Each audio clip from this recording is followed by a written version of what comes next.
John Deere sneaking out the yard on the low load to get its thermostat fixed.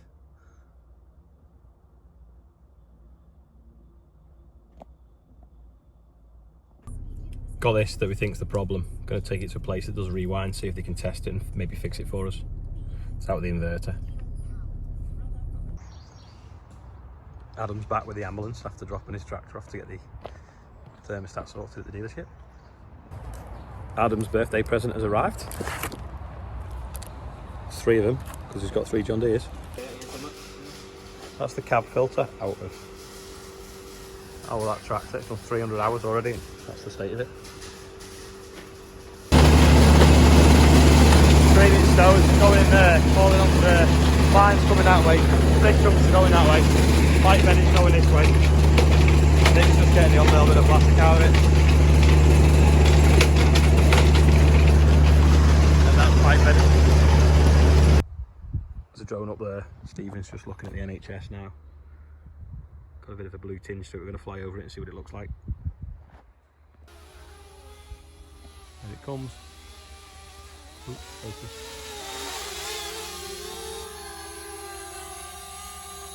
There we go.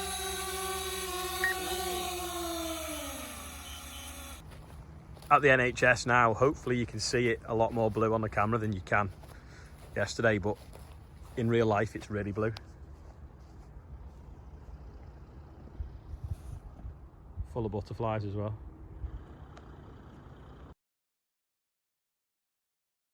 It's Chris and Danny coming past. Danny's been on a big contracting job. Here he comes. Eventually. Case Humphreys International.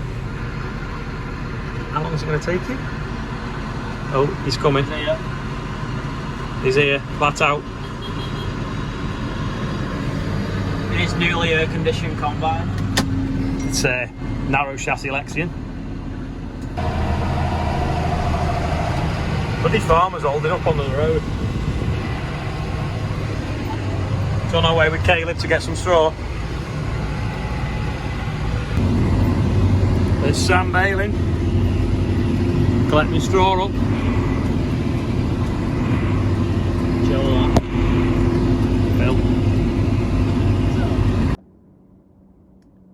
That's the last of the straw baled on our barley straw, so there's a few bales there. Oh, actually no, there's not. There's a little few acres around the corner that we cut yesterday afternoon, but we'll not bale them today. But it's on that field where we're doing a photo shoot with the nice backdrop of Widnes Runcorn Bridge and the new Widnes Runcorn Bridge behind it. I think there's a boat in as well if you look. There's that red, the red there. There, that's it in the middle of the screen. That's a boat docked at the dock. Anyway, hog low loader's loaded up there, a few left over there. They're just moving some straw back to Bill's yard for him that Sam's baling at the moment. And then we'll take them back to our yard. Just looking at a field of oilseed rape now to see if it's ready to be sprayed off. It's still pretty green. We want it to go the colour of what we call a hare's back, and it's ready then. So if you look, I've opened 2 pods up. One of them it's still, sorry, someone's horsefly trying to sting me. One of them they're still green inside. The other one's like an extreme one with a black. So basically that one's ready, but the other one wasn't. So we've got to leave it a bit longer because they're just not ripe enough. And if we spray that off now to bring it on a bit and put pod stick on, them green ones in there will end up being a red colour and there'll be no oil in them, so it'll get rejected. So we've just got to time it right when we think that we can knock the whole thing out, but without damaging any of it, and not too late where they start splitting on the floor and opening up themselves and the pigeons eating them. But come on, well, this field, this is the one that was a bit patchy at first. I might try and find a picture of it actually, what it looked like in the spring.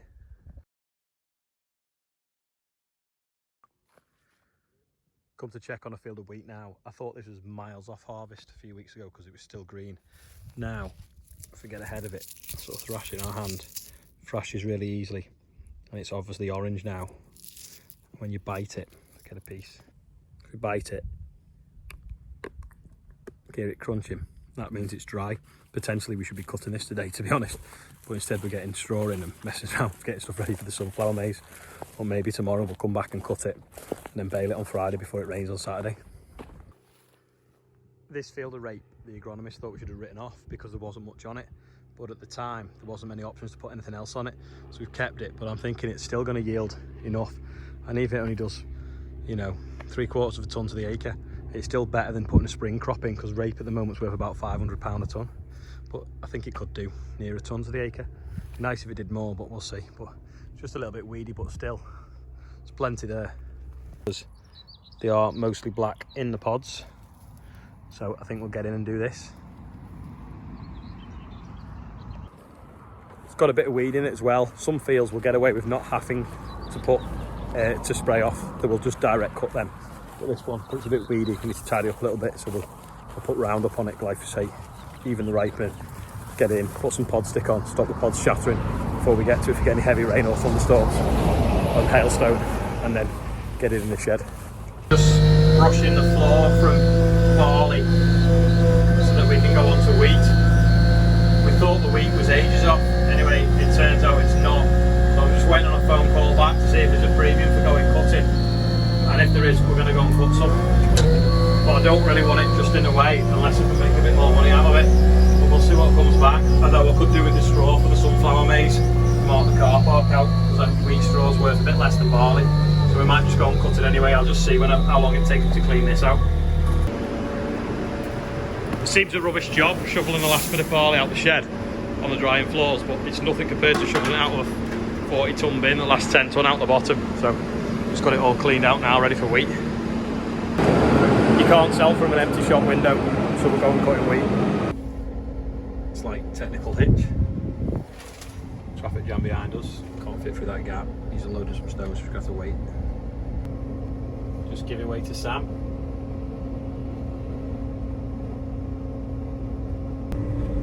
Got to the field after several sets of roadworks, moving cones and different things. Just driving past the field of spuds now, the field of oilseed rape, into the wheat field. Remember yesterday the guy had his GoPro and he was filming on a pole, and he dropped it and then he went through the combine. Well, he sent me the footage of it nearly going through the combine, so that's this now.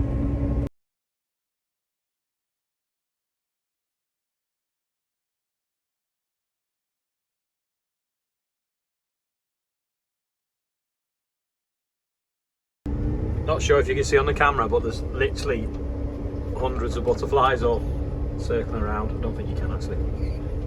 So here we are, cutting actual wheat on the 21st of July. According to this, it's doing 9.3 tonnes, 8.9, 9.1. We're on the banks of the Mersey, really like land. Died off pretty quick with this hot weather, hence why it's ripe. Hopefully there's a premium, so we'll get it cut.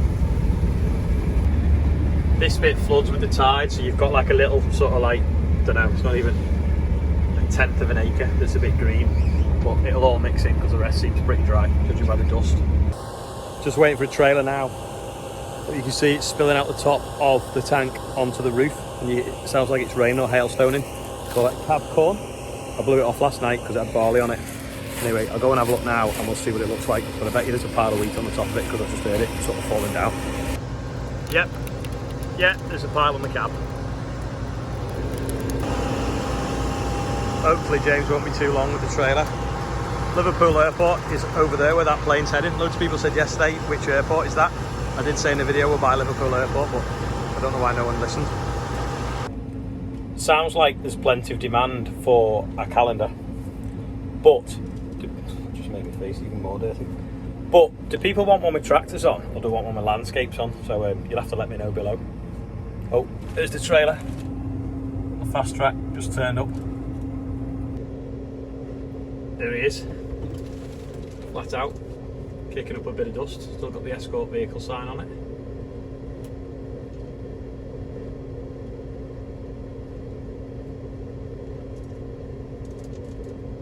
Slowed down a bit, it's a bit rough this field. Matchy, yellow trailer, yellow tractor.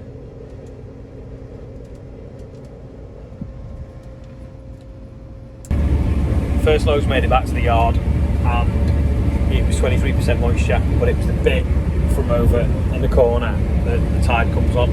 So it contained the green and it contained all the green bits from them trees. The middle of the field I expect to be a lot drier, but at the end of the day we need it all to be dry, so we will mix that with the other stuff. It'd be ideal to put the drying floor and blow over. Unfortunately the inverter is still broken, so we can only use the batch dryer at the moment for drying because we can't blow hot air down through our tunnel. So hopefully we'll have some solutions tomorrow sorted. If not, we're going to have to sort out something else to drive in the fan. There's no one ever rings you back basically, so the guy that dropped the inverter off hasn't got back to us. The guy that supplied in the first place hasn't rung me back. The company that are the UK stockist, I've sent them all the details, and they're like, oh, we need your business details before we can send you a quote. So I sent them all that after sending them the serial number and what I wanted, and they didn't send me a quote. Sorry, start again. I sent them the serial number and everything, said I want one of these. Then they were like, oh, before we quote you, we need to know your business details. So I sent them the business details at 4 o'clock, and by 5 o'clock they've obviously gone home and not bothered giving me a price or availability. So I'm a bit frustrated by it because for 2 days now it's been down and we're not getting anywhere very quickly, because it's one of them things that they might say, yeah, we can get you on, but it's going to be 3 weeks or it's going to be whatever. So I don't know. Anyway, we'll keep trying, or we'll keep putting wheat because it's a bit less done. And even with it 23%, it doesn't matter if we're going to dry it. If there's a premium on it, we'll take it. It's also a few less acres if the weather turns against us, and you know, it ain't worth nothing in the field. Not until you get into the shed it's worth something.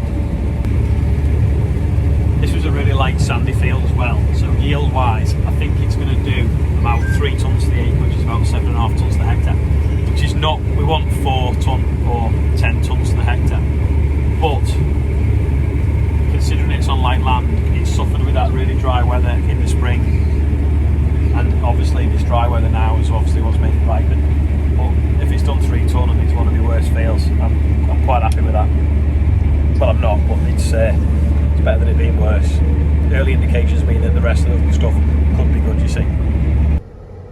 Sat waiting for a trailer, so I've just edited what you've just watched. Anyway, I'll just show you on here. Basically, we're cutting wheat now, so we go into a crop there. We select from the different folders. So we've got select crops, we've got different crops there. So I selected wheat, I let it load it up, and it takes about 30 seconds, and then it's set up then for cutting wheat, which yesterday we was cutting barley, obviously. It's that easy. There's a drone there watching me, and I didn't think you could fly a drone by the airport. Yeah, a bit random that with the drone, don't know. Anyway, I've just edited it, what you've just watched. I'm going to keep going, not a lot left to do, get this field finished, want another one down. You can watch another video over there, you can click subscribe over there. Thank you everyone that's subscribing, and thank you everyone that's watching. And don't forget, if you watch it to the end, click like, and even if you watch it halfway through, click like. Another video coming up tomorrow. I'm going to make my own outro today. I have got a loads that are all there, but I'm going to make one because I've got a really good picture of the combine next to T&J's wagon where the sunset carries on into the wagon. So let me know what you think of it, and I'll see you tomorrow.